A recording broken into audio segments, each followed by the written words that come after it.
আসসালামু আলাইকুম রহমতুল্লাহি অবরকাতুহু। সম্মানিত দর্শক, রাষ্ট্রপতির পদ নিয়ে এই মুহূর্তে সীমাহীন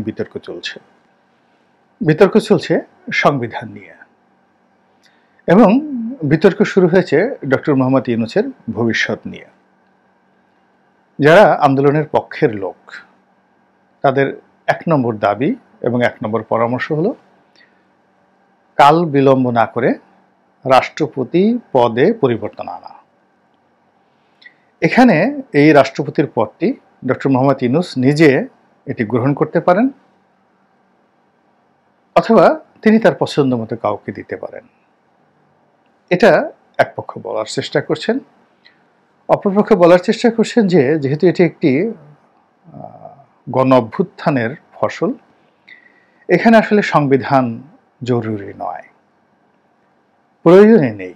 জরুরি তো বাদ, প্রথমত প্রয়োজন নেই। এর কারণ হলো আমাদের সংবিধানের যে প্রচলিত বিধিবিধান, সেই বিধিবিধান অনুযায়ী শাসনতন্ত্র, প্রজাতন্ত্র কিংবা জনজীবন, এখানে রাষ্ট্রের অংশগ্রহণ থেকে শুরু করে যা কিছু আছে এটার একটা ধারাবাহিকতা থাকে। এখন দেশে পার্লামেন্টারি ফর্ম অফ গভর্নমেন্ট চলছে, সেখানে স্পিকারের একটা ভূমিকা থাকে, সংসদের একটা ভূমিকা থাকে, ইলেকশন কমিশনের একটা ভূমিকা থাকে, প্রধানমন্ত্রীর ভূমিকা থাকে, রাষ্ট্রপতির ভূমিকা থাকে। সব মিলিয়ে সবকিছুর একটা ধারাবাহিকতা থাকে এবং একটার সঙ্গে আরেকটা ইন্টারকানেকশন থাকে। তো এই গণঅভ্যুত্থানের ফলে সবগুলো কানেকশন ডিসকানেক্ট হয়ে গেছে, কোনোটার সাথে কোনোটার সম্পর্ক নেই। ডেপুটি স্পিকার কারারুদ্ধ, স্পিকার পদত্যাগ করেছেন, তার বিরুদ্ধে মামলা হয়েছে। রাষ্ট্রপতি আইসিইউতে আছেন, বলতে গেলে মানে তার কর্মকাণ্ড আইসিইউতে আছে। তিনি কার কথায় চলছেন, কি করছেন, তার ক্ষমতা কতটুকু আমরা কেউ আন্দাজ করতে পারছি না। তো এইরকম একটি হ্যাফাজার্ড অবস্থার মধ্যে যদি আমাদের যে বর্তমান সংবিধান যেটি রয়েছে, এক্সিস্টিং কনস্টিটিউশন, সেই কনস্টিটিউশনের এমন কতগুলো ধারা উপধারা রয়েছে, সেই উপধারা যদি আগামীতেও এগুলো বাস্তবায়ন করার চেষ্টা করা হয় আন্ডার দিস কনস্টিটিউশন, তাহলে বর্তমান যারা আছেন তারা মারাত্মক বিপদ এবং বিপত্তির মধ্যে পড়বেন। এবং আমরা এই আলোচনাগুলো করছি, করার সঙ্গে সঙ্গে তারা যারা শুনছেন, রাষ্ট্র পরিচালনায় যারা নিযুক্ত, তাদের মনের মধ্যে কিন্তু একটা ভয় কাজ করছে, আতঙ্ক কাজ করছে, এবং তারা অনেকেই আগ্রহ হারিয়ে ফেলছেন। তারপরে তাদের মধ্যে দ্বিধা দ্বন্দ্ব দেখা দিচ্ছে, জড়তা দেখা দিচ্ছে, এবং আমরা সেই তাদের জড়তার কারণে প্রশাসনিক স্থবিরতা দেখতে পাচ্ছি। তো এই কারণে গণঅভ্যুত্থানের যারা কর্তা ব্যক্তি, চিন্তক, রাষ্ট্রচিন্তক, পক্ষের লোক, অনেকেই খুব স্ট্রেট ফরওয়ার্ড ওয়েতে ডক্টর মোহাম্মদ ইউনূসকে বলার চেষ্টা করছেন যে আপনি এই কাজগুলো ইমিডিয়েটলি করেন। যেমন বলা হচ্ছে যে আপনি এখন প্রধান উপদেষ্টা। কার উপদেষ্টা? রাষ্ট্রপতির উপদেষ্টা।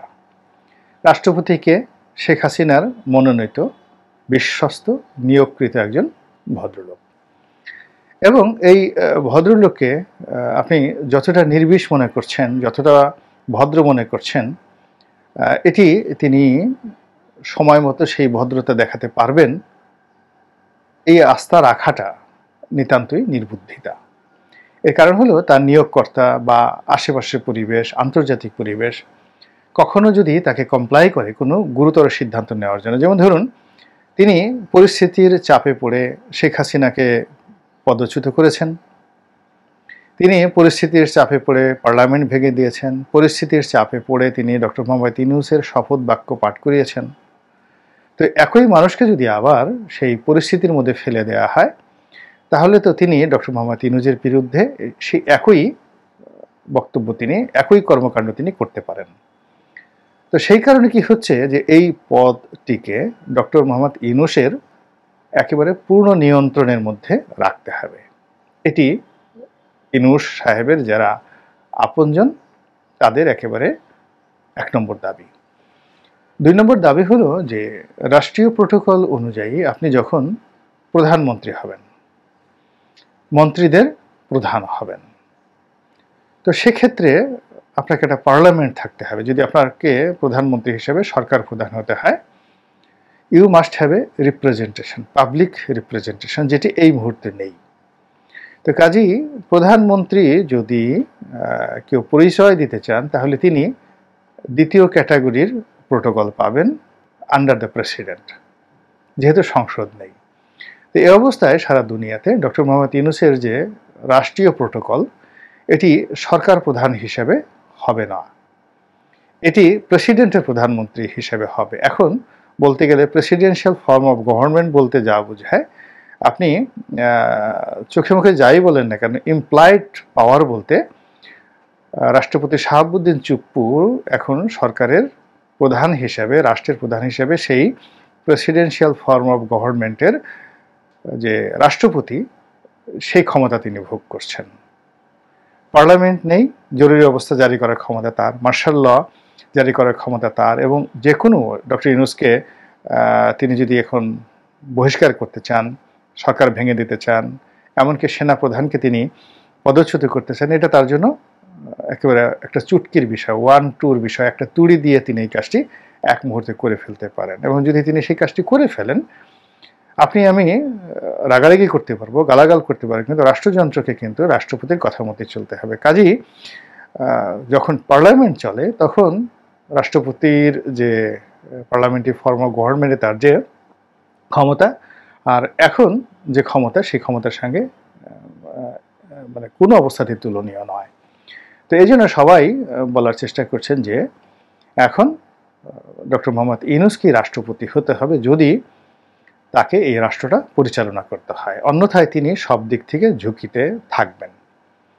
আর এক পক্ষ বলার চেষ্টা করছেন যে তিনি যদি উপদেষ্টা বা প্রধান উপদেষ্টা, এটা সংবিধানেও নেই, পৃথিবীর কোনো কালচারেও নেই, এটি কেমন যেন একটা বেসরকারি অরাষ্ট্রীয় পদ, উপদেষ্টা, চিফ অ্যাডভাইজার অফ প্রেসিডেন্ট। এখন চিফ অ্যাডভাইজার অফ প্রেসিডেন্ট সেই বাইডেনের অ্যাডভাইজার হিসাবে এরকম হাজার হাজার অ্যাডভাইজার বাইডেনের আছে। তো বাইডেনের অ্যাডভাইজার বা চিফ অ্যাডভাইজার, এরকম একজন অ্যাডভাইজার বাংলাদেশে এসেছিল, ভুয়া অ্যাডভাইজার। আসলে তিনি অ্যাডভাইজার ছিলেন, কিন্তু আমরা তাকে ভুয়া বলি। এই বিএনপির অফিসে গিয়ে সংবাদ সম্মেলন করার ফলে তাকে জেলখানাতে ঢুকিয়ে দেওয়া হলো। তো অ্যাডভাইজার, প্রেসিডেন্ট অ্যাডভাইজার বা নরেন্দ্র মোদী সাহেবের অ্যাডভাইজার, কিংবা ধরুন রাজার অ্যাডভাইজার, তো এটা এরকম কোনো রাজনৈতিক পদ নয়, রাষ্ট্রীয় পদ নয়, যেটা আন্তর্জাতিক অঙ্গনে স্বীকৃত। কাজেই জাতিসংঘেতে তিনি যাবেন, ভাষণ দিবেন বা অন্য যা কিছুই করবেন, বাংলাদেশকে রিপ্রেজেন্ট করবেন, সেটি এই চিফ অ্যাডভাইজার যে পদ, এটি নিয়ে আন্তর্জাতিক অঙ্গনে তার যে ঘোরাফেরা, এটি তার সম্মান বাড়বে না, বরং কমবে, রাষ্ট্রের মর্যাদা কমবে। ব্যক্তি ইউনূসের যে গ্রহণযোগ্যতা আছে সেটা একটা ভিন্ন বিষয়, কিন্তু বাংলাদেশের রিপ্রেজেন্টেশনটা চিফ অ্যাডভাইজার হিসেবে আমাদের দেশের মধ্যে যেভাবে তিনি দাপিয়ে বেড়াচ্ছেন, এটা আন্তর্জাতিক অঙ্গনে একেবারেই সম্ভব হবে না। এই বিষয়টি বলার চেষ্টা করছেন। আবার যারা বলার চেষ্টা করছেন যে ঠিক আছে, তিনি বা তার যারা লোকজন উপদেষ্টা না হয়ে তারা যদি প্রধানমন্ত্রী হন বা মন্ত্রী হন, এটারও কোনো লিগ্যাল ভিত্তি থাকবে না, এটা জাস্ট বলার মতো, শুনতে ভালো শোনাবে, প্রধানমন্ত্রী, মন্ত্রী, আইনমন্ত্রী, স্বরাষ্ট্রমন্ত্রী, কথাগুলো বলা হবে, কিন্তু সেটা কি হবে? সেটা হলো এরশাদের ক্যাবিনেটে যারা মন্ত্রী ছিলেন তাদেরকে এরকম, বা কোনো সামরিক ক্যাবিনেটে যদি কেউ মন্ত্রী থাকেন, সামরিক শাসন যখন চলে তখন মন্ত্রী, প্রধানমন্ত্রী, এই ধরনের পদ পদবি, ভাইস প্রেসিডেন্ট, তাদের যেরকম থাকে সেরকমই থাকবে, কিন্তু মূল ক্ষমতা থাকবে রাষ্ট্রপতির হাতে।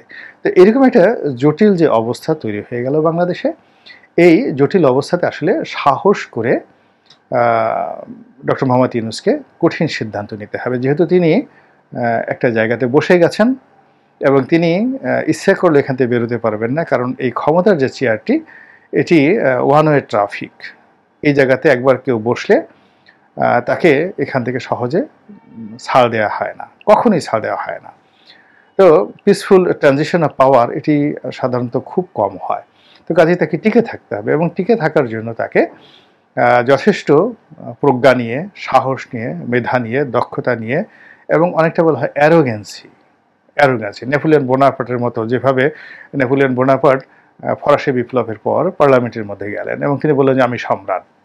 তো নই বললেন যে পার্লামেন্টের যারা মেম্বার তারা বললেন যে আপনার ভিত্তি কি বা তোমার ভিত্তি কি? তিনি তখন 25 বছর বা 26 বছরের যুবক। তিনি তলোয়ার বের করে বললেন যে এই তলোয়ার হলো আমার ভিত্তি। তো তিনি সেই পার্লামেন্টকে ডিজলভ করে দিয়ে সম্রাট হিসেবে দায়িত্ব গ্রহণ করে রাষ্ট্র চালাতে থাকলেন। এখন এই যে ক্ষমতাটা, এখন যে একটা হ্যাফেজেট অবস্থা চলছে, এই হ্যাফেজেট অবস্থা ঠিক নেপোলিয়নের মতো ওইরকম তলোয়ার লাগবে এবং নেপোলিয়নের মতো এরকম সাহস লাগবে, এবং সেই সাহস ডক্টর মোহাম্মদ ইউনূস যদি দেখাতে না পারেন, তাহলে আলটিমেটলি এখন যা কিছু হচ্ছে সব কিছুই তার জন্য বুমেরাং হয়ে যাবে। এটি গেল এক। 2 নম্বর হলো যে পৃথিবীর সবাই সব কিছু শেয়ার করে, এমনকি অতীতকালে যাকে বলা হয় স্ত্রীকে শেয়ার করত পুরুষেরা। অনেকে দেখা গেল যে বিভিন্ন সমাজে নারীদের যখন সংকট চলতো, তো 3 ভাই 4 ভাই মিলে একজনকে বিয়ে করত। তো এইভাবে এর সাথে 1 বছর, ওর সাথে 6 মাস, এই একজন বাচ্চা উৎপাদন করলো, তারপর আর একজন। আপনি এইভাবে দেখেন মহাভারতে দ্রৌপদীর যে 5 জন স্বামী ছিল।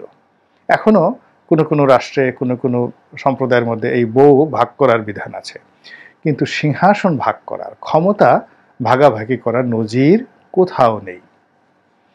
একটি রাজ্যে কখনো 2 জন রাজা থাকেন না, একজন, সিঙ্গেল ওয়ান।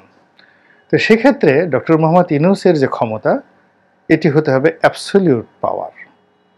এতে ভাগাভাগি কোনো রকম সুযোগ নেই। এখানে যদি গণতান্ত্রিক বিধি ব্যবস্থা থাকতো, সেখানে জুডিশিয়ারি, পার্লামেন্ট, রাষ্ট্রপতির অফিস, আরও অনেক কিছুর সঙ্গে তিনি তার ক্ষমতার একটা চেক অ্যান্ড ব্যালেন্স হতো।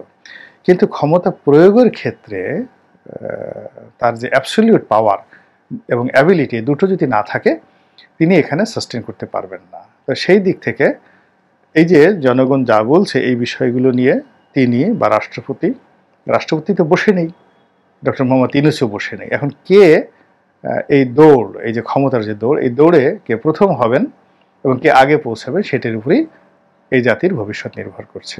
আল্লাহ আমাদের সবাইকে হেদায়েত দান করুন এবং হেফাজত করুন। আসসালামু আলাইকুম ওয়া রাহমাতুল্লাহি ওয়া বারাকাতুহু।